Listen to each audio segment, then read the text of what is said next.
Good morning friends. Welcome to the prelims booster session. तो आज का पहला टॉपिक है वृक्षारोपण अभियान 2021। तो जो कोल मिनिस्ट्री है उनके अंदर जितने पीएसयूज आते हैं मेजर, उन्होंने जो है ये एफॉरेस्टेशन का प्रोग्राम चलाया है, वृक्षारोपण अभियान। और इसके अंदर जो है वो ऑलमोस्ट 300 प्लांटेशन साइट्स को आइडेंटिफाई किया है कोल फील्ड्स के आसपास, जहाँ पर जो है ये प्लांट्स जो है प्लांटेशन ड्राइव चलाई जाएंगी। और ये बायो रिक्लेमेशन होगा। बायो रिक्लेमेशन मतलब जहाँ से आपने अगर माइनिंग के एरिया के लिए अगर आपने पेड़ काटे हैं तो उसकी जगह पर आपको जो है जितने पेड़ काटे हैं एटलीस्ट उससे ज़्यादा जो है वो आपको आसपास कहीं उगाने हैं। तो बायो रिक्लेमेशन, उसको रिक्लेम करेंगे हम, जो लैंड आपने डिस्ट्रॉय कर दिया है माइनिंग के लिए, उसकी जगह आपको कंपनसेटरी एक तरह से एफॉरेस्टेशन करनी पड़ेगी। तो ये वृक्षारोपण अभियान जो है आज़ादी का अमृत महोत्सव, जो हमारी इस साल हम सेलिब्रेट कर रहे हैं 75th anniversary of India's independence, उसके टाइम पर ये अभियान चलाया जा रहा है। इससे क्या होगा कि कोल सेक्टर की जो है सोशल और इन्वायरमेंटल जो उसकी ड्यूटीज़ हैं वो पूरी कर सकेंगे कोल सेक्टर के पीएसयूज़। और सोसाइटी को भी हम ये मोटिवेट करना चाहते हैं, सेंसिटाइज करना चाहते हैं कि कितना ज़्यादा ज़रूरी है एफॉरेस्टेशन ड्राइव्स को चलाना। कोल कंपनीज जो हैं वो इसके थ्रू अपनी कार्बन न्यूट्रलिटी जो है वो अचीव करने में उनको हेल्प होगा। कार्बन न्यूट्रलिटी का मतलब आपको पता ही है ना, नेट जीरो ऑलमोस्ट। ठीक है, कि अगर आप 100 यूनिट्स एमिट कर रहे हो तो 100 यूनिट्स कहीं ना कहीं से आप उसको एब्जॉर्ब भी कर रहे हो, तो आप उससे कार्बन न्यूट्रल बन सकते हो। तो कोल कंपनीज जो है वो इससे कार्बन न्यूट्रलिटी अचीव करने में उनको हेल्प हो जाएगा। ठीक है, so now let us see this topic in English. वृक्षारोपण अभियान 2021। सो दिस वृक्षारोपण अभियान is basically an afforestation drive which has been spearheaded by the Union Ministry of Coal and the PSUs which are related to it, and they have identified almost 300 plantation sites in and around coal fields, in which these afforestation or plantation drives will be started. And this go greening drive, in English it is called go greening, so this will be implemented during the period of this Azadi Ka Amrit Mahotsav, which is the period during which we are celebrating the 75th anniversary of India's independence. And this will help people, apart from the, of course, coal sector people, this will help all local people also to be sensitized and motivated to adopt afforestation initiatives in the country. Okay, so coal companies may start achieving carbon neutrality with such initiatives, because if you're consuming 100 units, if you're emitting 100 units of carbon, then you are also absorbing it through such plantation drives. So that's the aim of this Vriksharopan Abhiyan 2021. Okay, so now let's see the next topic which is Tajikistan. तो आपको पता है जो है तालिबान ने जो है एक तरह से काबुल पर कब्ज़ा कर लिया, मतलब अफ़गानिस्तान पर कब्ज़ा कर लिया है। तो जो नॉर्थ रीजन में जो है आपको पता है पंजशीर वाला एरिया है, फिर ये बादकशान जो प्रोविंस है, इन एरियाज़ में जो है तजीक पॉपुलेशन बहुत रहती है, तजीक एथनिक रेस के लोग रहते हैं। तो वहाँ पर जो है उनको कन्फ्लिक्ट लग रहा है कि उनको जो पश्तून है, जो आपको पता है ना तालिबान पश्तून रेस के हैं, तो उनके साथ उनका कन्फ्लिक्ट पहले भी रहा है, बाद में भी रहेगा। इवन आपको याद है कि नॉर्दर्न अलायंस बनाया था तजिकिस्तान के हेल्प के साथ, इंडिया ने, ईरान ने मिलके, रशिया ने मिलके, टू फाइट तालिबान। तो अब तजिकिस्तान जो है उनको बहुत सारी प्रॉब्लम्स देखने को मिल रही हैं कि क्या हम तालिबान का साथ दें। अगर साथ देते हैं तो जो है तजीक पॉपुलेशन है वो कहेगी कि आपने जो है अफ़गानिस्तान के अंदर की जो तजीक रेस है उसको आपने छोड़ दिया है। और अगर साथ नहीं देते हैं तो जो अफ़गानिस्तान के अंदर जो क्राइसिस चल रहा है माइग्रेशन का, लोग वहाँ से भागना चाह रहे हैं, वो सारा जो पॉपुलेशन है जो वो तजिकिस्तान की तरफ मूव करेगी, क्योंकि पोरस बॉर्डर्स हैं तजिकिस्तान के साथ अफ़गानिस्तान के।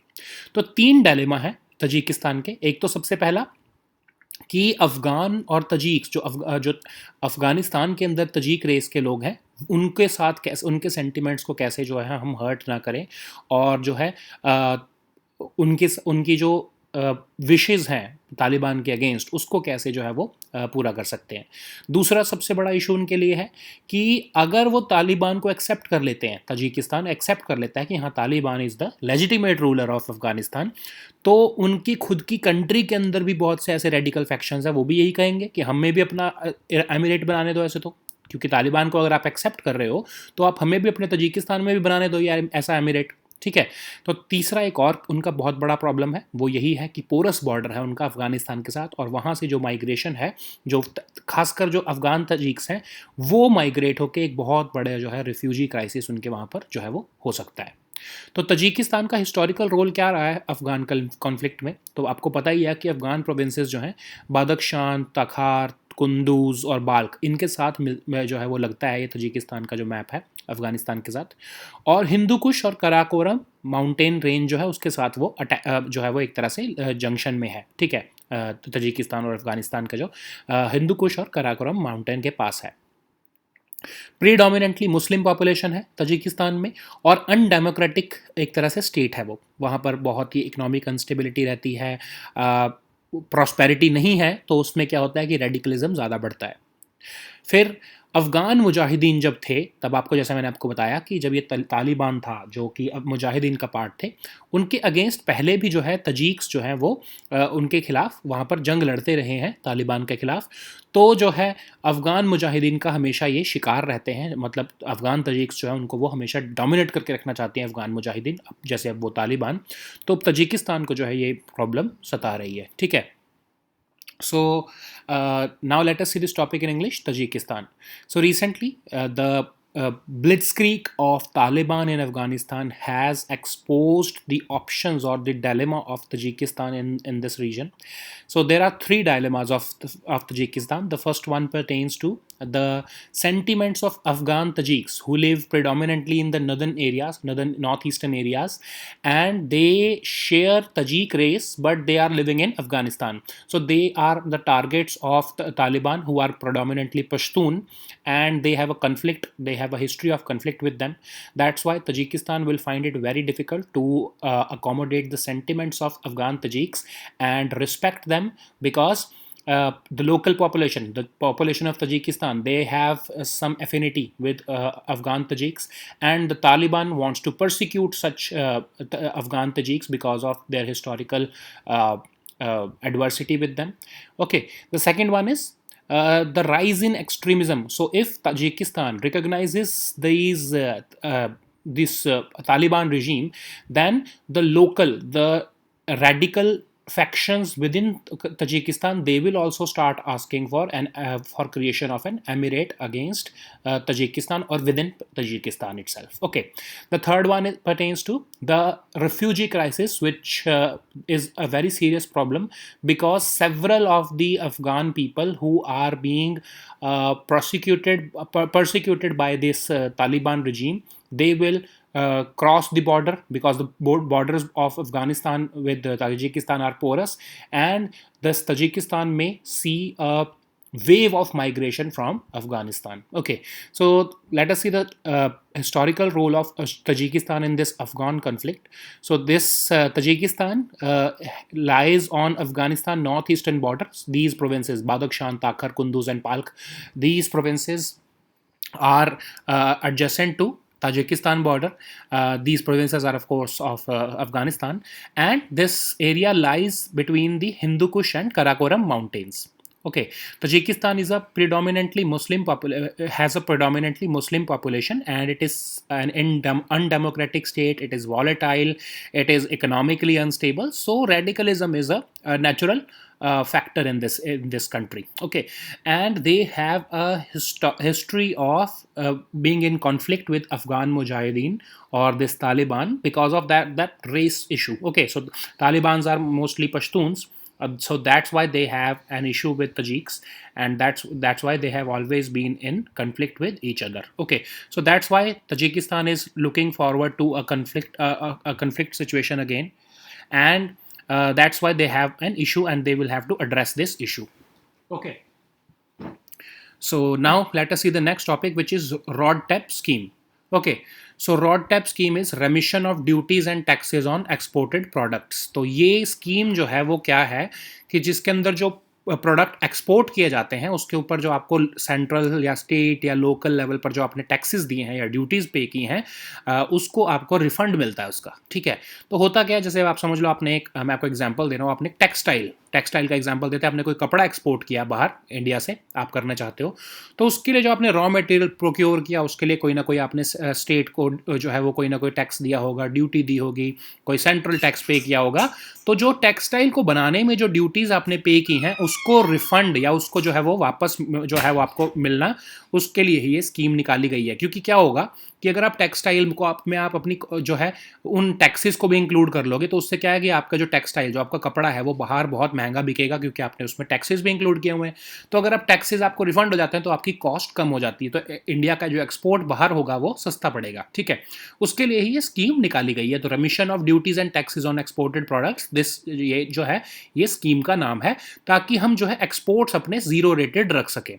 8555 ऐसे टैरिफ लाइंस को आइडेंटिफाई किया गया, मतलब ऐसे प्रोडक्ट्स को आइडेंटिफाई किया है जिसके अंदर जो है ये स्कीम के बेनिफिट्स मिल सकेंगे एक्सपोर्टर्स को, ठीक है।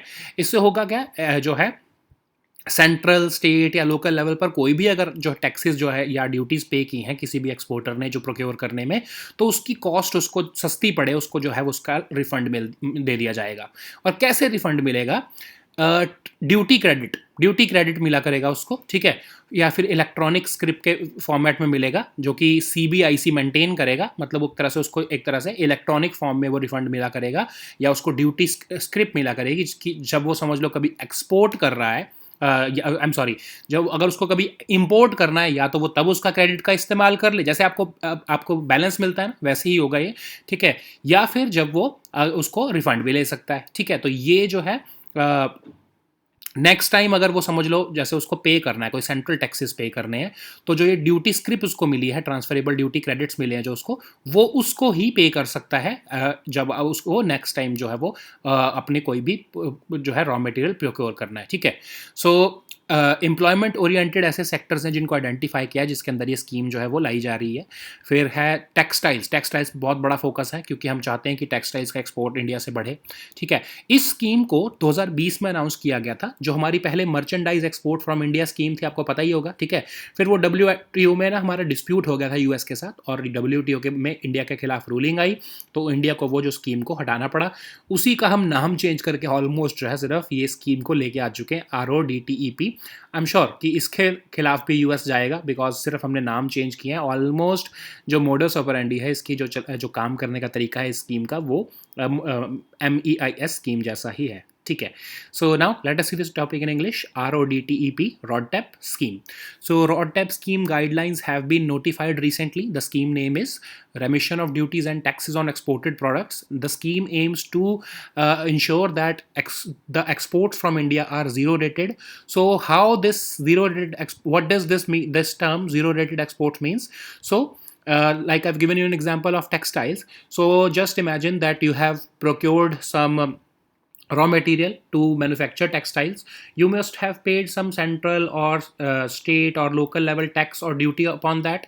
So it will add to your cost, and your product will be very expensive as compared to other countries who have this zero rated export schemes. So what the government does is that it refunds this taxes or the duties or the indirect taxes that they have taken from these exporters in the form of some transferable duty credit or electronic scripts, so that the exports which are undertaken from the country, they become zero rated. Okay, so that's how it is being done.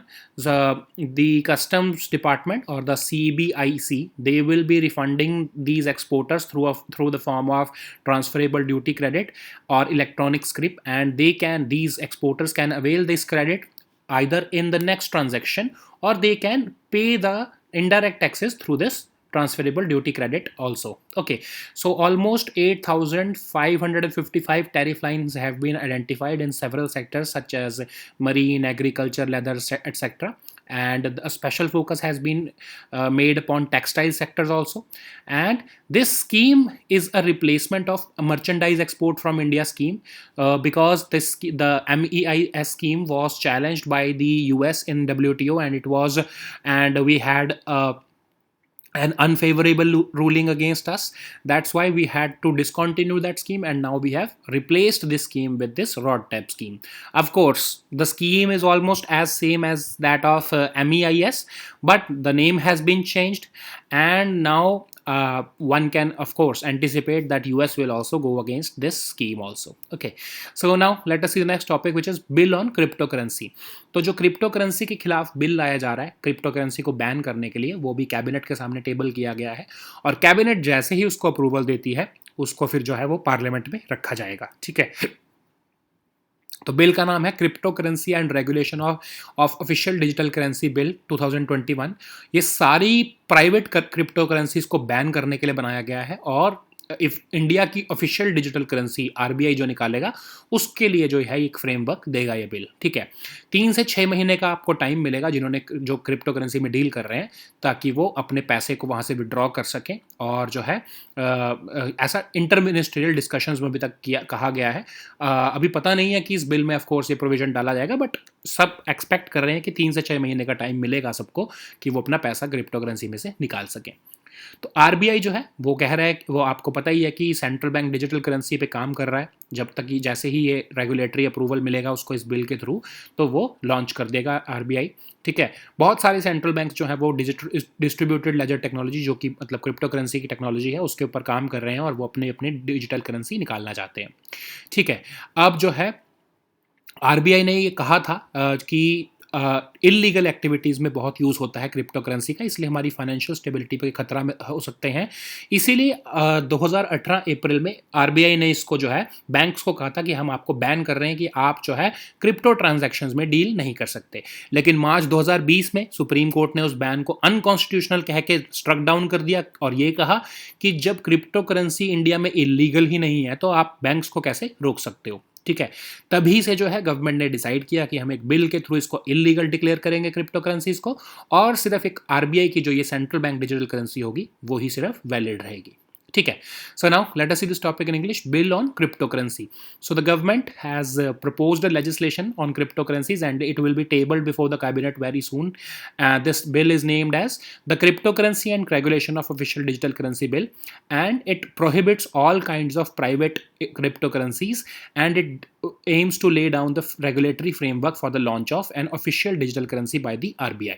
Okay, so initially it was to be tabled at the parliament's budget session, but it was not tabled because of some reasons, and it was not even tabled during the monsoon session. But now it has been formed, and soon enough the cabinet will look into it, and if given approval the bill will be tabled at the parliament. There are speculations, so I'm just saying that these are speculations, that a 3 to 6 month exit period or a window will be given to people who are dealing in cryptocurrencies so that they can exit this platform, and if needed they can purchase the central bank's digital currency which will be launched by the RBI in the near future. So RBI is planning upon that. Okay, we've already discussed it, that CBDC is being planned, and RBI had expressed concerns that these cryptocurrencies are used for illegal activities, and that's why they pose a threat to financial stability of the country. In April 2018, RBI even banned the banks from dealing with this cryptocurrency, but in March 2020, the Supreme Court struck down that ban, and it called it unconstitutional, because the argument of the Supreme Court was that if this cryptocurrency is not illegal in India, how can you ban the banks from dealing with it? Okay, so that's why the government decided that they will make these cryptocurrencies illegal through this bill, and that's why this bill this bill is being formed. Okay, so now let us see the next topic, which is intellectual property rights. तो union minister of commerce and industry जो है, उन्होंने national intellectual property awards जो हैं वो announce किए हैं, और ये अवार्ड्स को देते हुए उन्होंने कुछ अचीवमेंट्स गिनाई हैं और कुछ न्यू अनाउंसमेंट भी किए हैं। ठीक है, तो अचीवमेंट देखते हैं पहले क्या है, कि एक तो 28,000 से ऊपर जो है वो इस जो हमारा लास्ट फाइनेंशियल ईयर है उसमें जो है पेटेंट्स दिए गए हैं, एज कम्पेयर टू 4,000 समथिंग 2013-14 के कंपैरिजन में, तो ऑलमोस्ट 572% ग्रोथ देखने को मिली है। फिर जो reduction in time of patent examination, अब पेटेंट एग्जामिनेशन क्या होता है, समझ लो आप कोई प्रोडक्ट लेके जाते हो और आप अपना पेटेंट के लिए उसको अप्लाई करते हो, तो जो आपका जो सरकार है या फिर जो भी एजेंसी है जो आपको देखोगे आप, वो ऑफिस जो है, जो आई थिंक ये नाम है ऑफिस ऑफ CGPDTM, तो ये एनालाइज करते हैं कि क्या जो आप जिस चीज़ को आप पेटेंट कराना चाहते हो, क्या वो सच में यूनिक है, क्या वो सच में उस लायक है कि उसको एक पेटेंट दिया जाए। तो जो वो पेटेंट ऑफ एग्जामिनेशन जो टाइम है, वो पहले 72 महीने लग जाते थे उसको एग्जामिन करने में, उसको कम करके 12 से 24 महीने कर लिया गया है। फिर 14.2 लाख ट्रेडमार्क्स की रजिस्ट्रेशन पिछले 4 साल में हुई है, एज कंपेयर टू पिछले 75 साल, मतलब पिछले 75 साल में 11 लाख रजिस्ट्रेशंस हुई और पिछले 4 साल में 14.5 लाख, ऑलमोस्ट 14.2 लाख ट्रेडमार्क्स की रजिस्ट्रेशंस हुई हैं इंडिया में। ठीक है, न्यू अनाउंसमेंट्स क्या किए हैं? एक तो फ़ी जो है वो रिडक्शन कर दी है उसकी 80% almost for all recognised educational institutions, चाहे वो इंडिया में चाहे वो बाहर हों। फिर टोटल फ़ी जो लगती थी उसके भी जो है कॉस्ट को रिड्यूस कर दिया गया है। फिर ऑफिस ऑफ CGPDTM, ठीक है, ये IP ऑफिस जो होता है उसको कहा है कि वो ट्रेनिंग और अवेयरनेस जनरेट करेगा 10 लाख स्टूडेंट्स के अंदर। ठीक है, पेटेंट्स क्या होते हैं? पेटेंट्स एक powerful intellectual property right tool है जो आपको एक एक्सक्लूसिव मोनोपोली देता है गवर्नमेंट द्वारा कि आप एक लिमिटेड और प्रेस्क्राइब टाइम के लिए आप इसके ओनर बन के रह सकते हो, आप इन्वेंटर बन सकते हो, इसको कोई और कॉपी नहीं कर सकता। ठीक है, दो तरह के पेटेंट्स होते हैं, पहला होता है प्रोडक्ट पेटेंट, दूसरा होता है प्रोसेस पेटेंट। प्रोडक्ट मतलब पेटेंट का मतलब क्या होता है कि जो फाइनल प्रोडक्ट है वो ही पूरा प्रोडक्ट प्रोटेक्टेड है, वैसा प्रोडक्ट कोई और नहीं बना सकता, चाहे वो किसी और डिफरेंट प्रोसेस का यूज करके अगर उस प्रोडक्ट को बनाना चाह रहा है तो वो भी नहीं कर सकता। दूसरा होता है प्रोसेस पेटेंट। उसमें क्या होता है कि अगर आप थोड़ा सा प्रोसेस को मॉडिफाई करके फाइनल प्रोडक्ट तक बना सकते हो तो वो अलाउड है। ठीक है, समझ लो कि मैंने कोई दवाई बनाई, ठीक है, कोई मैंने समझ लो डेंगू की दवाई बनाई और वो बड़ी यूनिक है। ठीक है, उसका मैं पेटेंट मेरे पास है कि डेंगू की दवाई जो है वो सिर्फ मैंने ही ऐसी बनाई है। लेकिन अगर प्रोडक्ट पेटेंट में तो क्या होगा कि चाहे कोई किसी और तरह का प्रोडक्ट जो है वो प्रोसेस यूज़ करके उस दवाई को बनाने की कोशिश करेगा तो वो भी नहीं कर सकता। लेकिन प्रोसेस पेटेंट में अगर कोई दूसरा सॉल्ट यूज़ कर लिया, कुछ और प्रोसेस यूज़ कर लिया, तब वो सेम दवाई बना लेता है तो वो अलाउड होता है। ठीक है, तो इंडिया जो है 1970s में प्रोडक्ट पेटेंट से मूव करके प्रोसेस पेटेंट की तरफ चला गया था।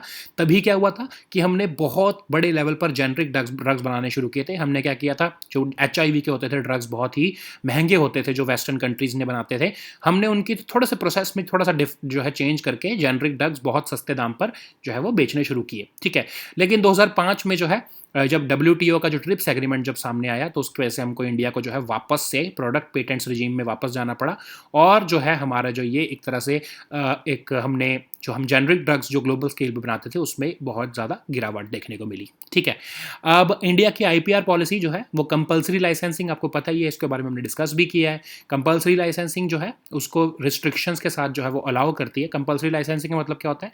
समझ लो कि वैक्सीन इंडिया में या फिर पूरे इंडिया में अगर सोच लो कि एक ही वैक्सीन होती और वो जो ओनर है उस वैक्सीन का वो कहता मैं तो नहीं शेयर करूँगा, मैं अपना कोई भी इसका जो है फॉर्मूला शेयर नहीं करने वाला, तो गवर्नमेंट कंपलसरी लाइसेंसिंग की आप उसकी जो है वो जो लाइसेंसिंग है उसको छीन कर किसी और को दे सकती थी। लेकिन अब हमारी IPR पॉलिसी क्या कहती है कि हम रिस्ट्रिक्शन बहुत ही रेयर केसेस में, जैसे कि एपिडेमिक का कोई केस है या फिर जो WTO की गाइडलाइंस हैं उसको ही जो है हम देखते हुए जो है कंपलसरी लाइसेंसिंग का यूज़ करेंगे, बहुत लिबरल यूज़ नहीं करेंगे, ज़बरदस्ती हम नहीं किसी का भी जो है वो पेटेंट को वायलेट करेंगे। ठीक है, फिर जो हमारा department of industrial policy and internal trade, अभी इसका नाम ये DIPP इसका पहले नाम होता था, इसको जो है नोडल डिपार्टमेंट बना दिया गया कि वो IPR रिलेटेड पॉलिसी जो है वो यही देखेगा। फिर इंडिया ने कमिट किया कि हम जो WTO के जो ट्रिप्स एग्रीमेंट है उसको जो है हम जो है उससे कमिटेड रहेंगे और इंटरनेशनल ट्रीटीज़ और एग्रीमेंट्स में जो हमने इंडिया ने जो भी कमिटमेंट्स की हैं उसको हम पूरा करेंगे। ठीक है, अभी office of CGPDTM, controller general of patents designs and trademarks, इसको हमने लास्ट टाइम भी किया था। ठीक है, लास्ट मंथ भी आई थिंक किया था हमने इसको।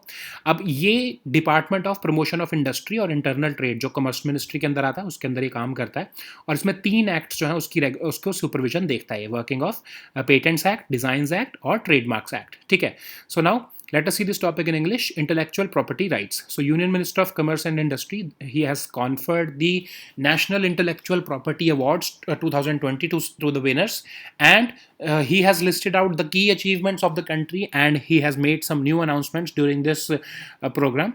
So the key achievements related to the IPR in the country are, the first one is that we have granted almost 28,000 plus patents in this 2020 and 21 year as compared to 2013 or 14 when we granted only 4,200 something patents. Okay, similarly the reduction in time of patent examination has been witnessed. Earlier it took almost 72 months for the office of CGPDTM to examine if a product or a process or a method or is worthy enough for a patent, for granting a patent. Now that time period has been reduced to just 12 to 24 months. 14.2 lakh trademark registrations have happened, which is almost more than the total trademarks granted in the last 75 years. Okay, so that's a humongous figure. That's a very big achievement of the country. Okay, similarly, new announcements have been made. Fee reduction has been introduced. 80% fee reduction will be made.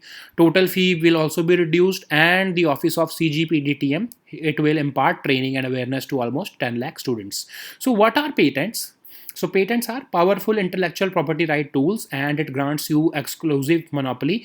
So government is granting you exclusive monopoly because you are an inventor of a product. So for a limited or a pre-specified period of time, you are the sole authority over that product. So it's a legal right given to you that you exercise monopoly over that product. Okay, so there are two types of patents. The first one is a product patent, and the second one is a process patent. So I was giving you an example, and I was explaining you through an example. I will continue with that also. Okay, so the product patent is that. So let us assume that I have made a medicine for dengue. Okay, so in the product patent, not just I am the authority or I own the product, but also that process. Okay, so in case I have this dengue medicine that I have made, nobody else can use any form or any process to make that product. Okay, so I have the authority of that final product. So nobody, even if that person tries a different method to arrive that at that final product, so that person cannot use even a different process to make that product. Okay, so it is an absolute authority or absolute monopoly over that product. So I am having that absolute monopoly over that product. So in case of a process patent, so what happens is that, like I have that dengue medicine, in case someone else, if that person tries to make this product using a different technique or a process, then it is allowed. Okay, so there is an exception in this process patent. Okay, so India initially had this product patent, but it moved to the process patent procedures in 1970s. So what happened during that period is that India's pharmaceutical companies, they started using this process patenting, and and these companies produced generic drugs. What they did was, big pharmaceutical companies of Western countries, they had anti-HIV drugs. So Indian companies started making generic drugs using some different product or using some different process, which is allowed in this process patent regime. So India started dominating the market, especially in Africa. Okay, but in 2005, when we signed the WTO TRIPS agreement, India had to amend the Patents Act in 2005, and we had to switch back to the product patents regime.